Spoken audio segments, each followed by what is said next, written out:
Movie की शुरुआत में हमें दो ब्रिटिश लेडी दिखाई जाती हैं जिनका नाम क्रिस्टी यार्ड और लीज हंटर होता है। ये दोनों ब्रिटिश से ऑस्ट्रेलिया टूर करने के लिए आई थी। इन दोनों के साथ इन दोनों का ऑस्ट्रेलियन फ्रेंड बेन मिचेल भी था जो इनके साथ टूर करने के लिए आया था। ये दोनों सस्ते दाम पर एक कार रेंट पर ले लेते हैं और आगे का सफ़र शुरू करते हैं। काफ़ी दूर तक ड्राइव करने के बाद वे हॉल्स क्रिक तक पहुंच जाते हैं और वे थक कर वहीं पर स्टे करने लगते हैं।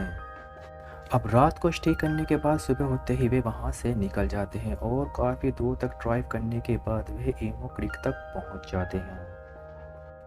अब लीज और क्रिस्टी को कुछ सामान खरीदना था, इसलिए वे दोनों एक दुकान के अंदर जाते हैं और वहाँ पर एक आदमी ना बहुत ही अजीब तरीके से देखने लगता है और उनके बारे में बहुत ही गंदे गंदे कमेंट करने लगता है। इधर बैन अपनी कुछ फोटोज़ और वीडियोस क्लिक कर रहा था। इसके बाद जब बैन अंदर जाता है तो वह लोग उस बैन को बुलाकर उन लड़कियों के बारे में बहुत ही अजीब अजीब बातें करते हैं। उन लोगों की बात सुनकर बैन को बहुत ज़्यादा गुस्सा आता है, लेकिन बैन यहाँ पर झगड़ा करना नहीं चाहता था, इसलिए वह उन लोगों की बात को पूरी तरह से इग्नोर करते हुए लीज और क्रिस्टी को लेकर वहाँ से चला जाता है।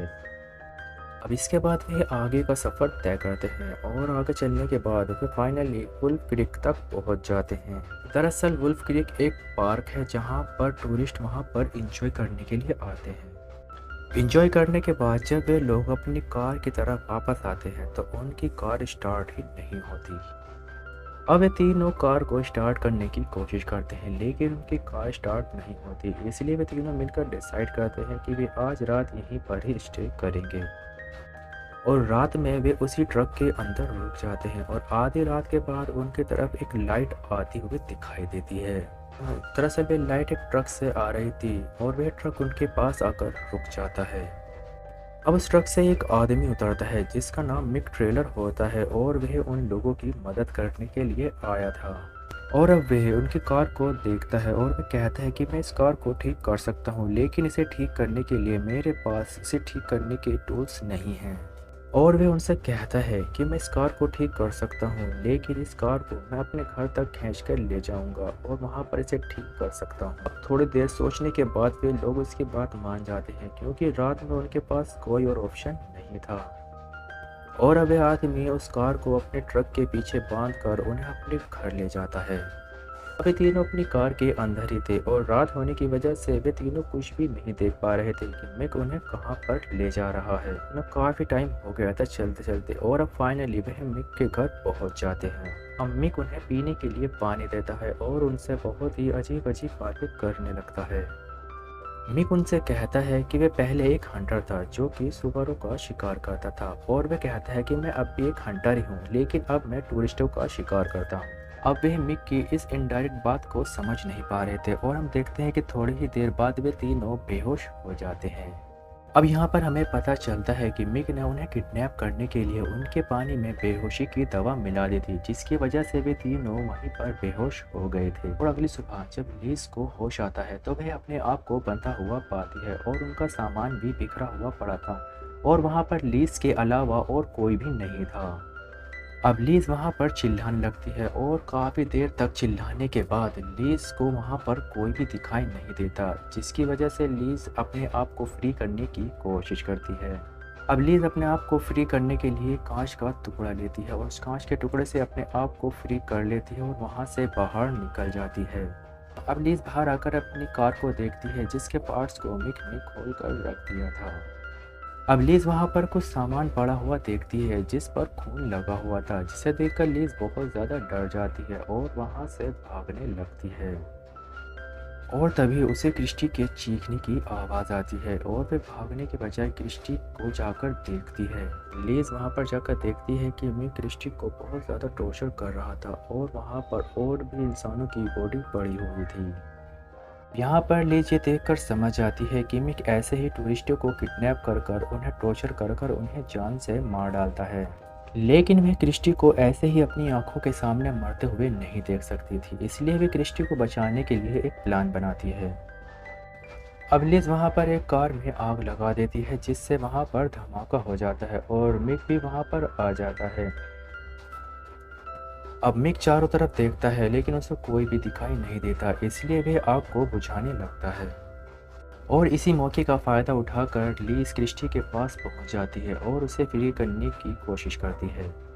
पहले लीज क्रिस्टी को फ्री करती माइक वहां पर पहुंच जाता है और लीज वहीं पर छिप जाती है। इसके बाद माइक क्रिस्टी को फिर से टॉर्चर करने लगता है। इसके बाद लीज माइक पर गन तान देती है और माइक क्रिस्टी को छोड़कर लीज के पीछे लग जाता है और लीज माइक पर गोली चला देती है, जिससे वह गोली माइक की गर्दन को छूकर निकल जाती है, लेकिन माइक वहीं पर बेहोश हो जाता है और लीज क्रिस्टी को फ्री कर कर वहाँ से निकल जाती है। अब वे दोनों माइक का ट्रक लेकर वहाँ से भागने की कोशिश करते हैं, लेकिन तभी माइक वहाँ पर एक शॉटगन लेकर उनके सामने आ जाता है और उन पर शूट कर देता है, जिसकी वजह से लिज ट्रक को और भी तेज भगाती है और वहां से निकल जाती है। लीज आगे जाकर कंफ्यूज्ड हो जाती है क्योंकि रात होने की वजह से वह लोग रास्ते को नहीं देख पा रहे थे। अब क्योंकि वे लोग वहां पर नए थे इसलिए उन्हें वहां के रास्ते का भी नहीं पता था। अब दूसरी तरफ देखते हैं कि मिक भी उन लोगों के पीछे कार लेकर आ रहा है, जिसकी वजह से लिग कार को और भी तेज भगाती है और वे आगे चलकर एक खाई के पास रुक जाते हैं। अब इससे आगे उन्हें कुछ भी समझ में नहीं आता, इसलिए वे दोनों उस कार से उतर कर उस कार को खाई में धक्का दे देते हैं और वे दोनों वहीं पर छिप जाती हैं। और जब मिक वहां पर आता है और उनके ट्रक को नीचे गिरा हुआ देखता है तो वे सोचता है कि शायद वे दोनों अब मर चुकी हैं। मिक के मन में अभी भी डाउट था, इसलिए वे उन्हें चेक करने के लिए खाई के नीचे जाता है। अब लीज और क्रिस्टी उसकी कार लेकर वहां से भागने की कोशिश करती हैं, लेकिन जब वे कार के अंदर जाती हैं तो उन्हें वहां पर कार की चाबी नहीं मिलती। इसके बाद वे दोनों डिसाइड करते हैं कि वे वापस मिक के घर जाएंगी, जहाँ पर काफ़ी सारी कार थी, और वहां से एक कार लेकर वहां से भाग जाएंगी। अब वे दोनों किसी तरह से मिक के घर तक पहुंच जाती हैं। अब अंदर लीज को बहुत सारे लोगों के फोटोज और पासपोर्ट दिखाई देते हैं जिन्हें मिक ने जान से मार डाला था। अब वहां पर उसे बैंड का कैमरा भी मिलता है, जिसे ओपन करने के बाद उसे पता चलता है कि जब वह बैंड क्रिक पर रुके थे तब वहां पर मिक का ट्रिक भी मौजूद था। अब इन सब को देख कर लीज समझ जाती है कि मिक उनका काफ़ी टाइम से पीछा कर रहा था। अब वे वहाँ से बहुत सारी चाबी लेकर एक कार के अंदर बैठ जाती है और थोड़ी देर बाद वे कार स्टार्ट हो भी जाती है, लेकिन तभी मिक आकर वहाँ पर लीज के ऊपर एक चाकू से वार कर देता है। दरअसल मिक उस कार के अंदर ही बैठा हुआ था और इसके बाद वह लीज को बहुत ही बुरी तरह से जान से मार डालता है।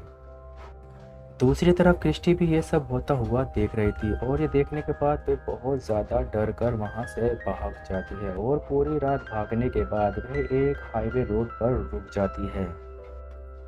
थोड़ी ही देर में उस रोड से एक कार गुजरती हुई दिखाई देती है तो क्रिस्टी उस कार को हाथ दिखाकर रोक लेती है। उस कार के अंदर एक बूढ़ा आदमी था जो कि क्रिस्टी की मदद करने के लिए आ रहा था, लेकिन जब वह बूढ़ा आदमी कार की डिग्गी से पानी लेने के लिए आता है तो तभी वहां पर मिक पहुंच जाता है और वह उस बूढ़े आदमी के सर पर गोली मार देता है, जिससे वह आदमी वहीं पर मर जाता है। अब उस आदमी को मरा देख क्रिस्टी बहुत ज़्यादा डर जाती है और उस आदमी की कार को लेकर वहां से भागने लगती है, लेकिन मिक दूर से ही उसकी कार के टायर में गोली मार देता है जो अनबैलेंस होकर वहीं पर क्रैश हो जाती है। इसके बाद मिक वहां पर आकर क्रिस्टी को बहुत ही बुरी तरह से मार डालता है और उसकी लाश को कार की डिक्की में डालकर उस कार में आग लगा देता है। दूसरी तरफ हम बैन को देखते हैं जो कि मिक के घर अभी भी बंधा हुआ था और उसकी हालत बहुत ज़्यादा ख़राब थी, लेकिन फिर भी वह किसी तरह से अपने हाथ पैर को फ्री कर कर वहाँ से भाग जाता है और वह भागते भागते कमजोरी के कारण वहीं पर बेहोश हो जाता है। इसके बाद हमें दो टूरिस्ट को दिखाया जाता है जो उसी रास्ते से होकर जा रहे थे और तभी रास्ते में उन्हें घायल पड़ा हुआ बैन नजर आता है और वह बैन को रेस्क्यू कर हॉस्पिटल पहुंचा देते हैं और बूम, मूवी ख़त्म। तो दोस्तों कैसी लगी आज की वीडियो? अगर जो वीडियो अच्छी लगी हो तो प्लीज़ लाइक करें, कमेंट करें और शेयर करें, और अगर चैनल पर नए हो तो प्लीज़ सब्सक्राइब करें। तो मिलते हैं अगली वीडियो में, तब तक के लिए गुड बाय।